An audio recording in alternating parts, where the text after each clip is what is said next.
یہ دیکھ لو، یہ دیکھ لو کیا ہے، یہ کیا ہے؟ تعویذ ہے نا، تعویذ ہے یہ انڈیا پاکستان میں عام ہے. اس کو لوگ کیا کہتے ہیں کہ اس میں قرآن مجید ہے، حالانکہ قرآن مجید کی آیت اس میں نہیں ہوتی. عام طور سے ہم نے کھول کے دیکھا ہے قرآن کی آیت نہیں نکلی. پہلی بات. دوسری بات، اگر قرآن کی بھی آیت ہے تو کیا قرآن کی آیت لٹکانے سے فائدہ ہے یا قرآن کی آیت پڑھنے سے فائدہ ہے؟ دعائیں لٹکانے سے فائدہ ہے یا دعائیں پڑھنے سے فائدہ ہے؟ بولیے. اگر کوئی کہتا ہے نہیں یہ قرآن لٹکانے سے فائدہ ہے تو قرآن کو اللہ نے شفا کہا، تو اس کو اگر لٹکانے سے فائدہ ہے تو اللہ نے شہد کو بھی شفا کہا ہے نا. تو شہد کو لٹکا لیا جائے تو فائدہ ہوگا یا شہد کو کھائیں گے تو فائدہ ہوگا؟ زمزم پانی کو نبی صلی اللہ علیہ وسلم نے شفا کہا، زمزم پانی کو لٹکائیں گے تو شفا ہوگا یا یہ کہ پئیں گے تو شفا ہوگا؟ اسی طریقے سے قرآن پڑھیں گے تو شفا ہوگا، قرآن دعائیں پڑھیں گے تو شفا ہوگا، لٹکانے سے شفا نہیں ہے. نبی علیہ الصلوۃ والسلام جب کسی مریض کے پاس جاتے تو دعا کرتے اللہم رب الناس اذهب الباس اشفی انت الشافی لا شفاء الا شفاؤک شفاء لا یغادر سقما. نبی علیہ الصلوۃ والسلام اس مریض کے لیے دعا کرتے تھے، اس کو تعویذ نہیں دیتے تھے کہ لٹکا لو، ہے کہ نہیں؟ تو اس طریقے سے قرآن کے پڑھنے سے شفا ہے، قرآن دعائیں پڑھنے سے شفا ہے، لٹکانے سے شفا نہیں ہے میرے بھائی. اس لیے یہ سب کام نہیں کرنا میرے بھائی.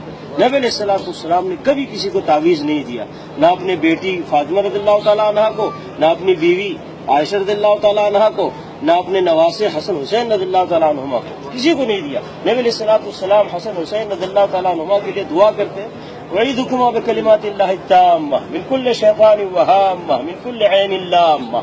نبی علیہ الصلوۃ والسلام اس طرح دعا کر کے حسن حسین کے لیے دعا کیا کرتے تھے. کیوں نہیں ان کو تعویذ گلے میں ڈال دیتے؟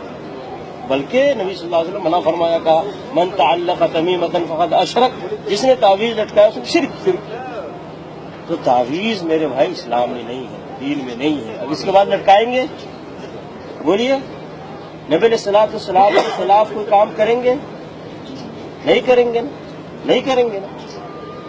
کیوں نہیں بول رہے؟ یعنی نبی صلی اللہ علیہ وسلم مخالفت نہیں کریں گے نا. تو اس میں تعویذ بھی پہننا نبی صلی اللہ علیہ وسلم کی مخالفت ہے.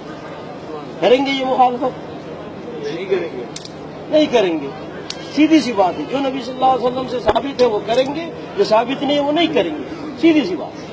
نبی علیہ الصلوۃ والسلام کی مخالفت کرنا کوئی اجر ہے، ثواب ہے؟ بہت بڑا گناہ ہے. نبی علیہ الصلوۃ والسلام کی پیروی کرنا یہ ثواب کا کام ہے، یہ نیکی کا کام ہے.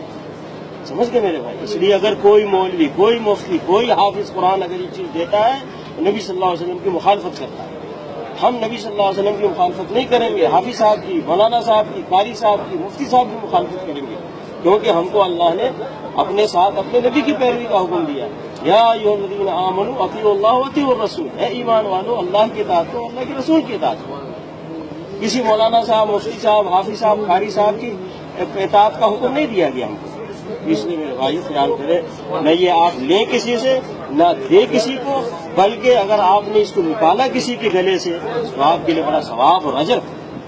اور قرآن پڑھیں، قرآن پڑھیں، قرآن پڑھیں.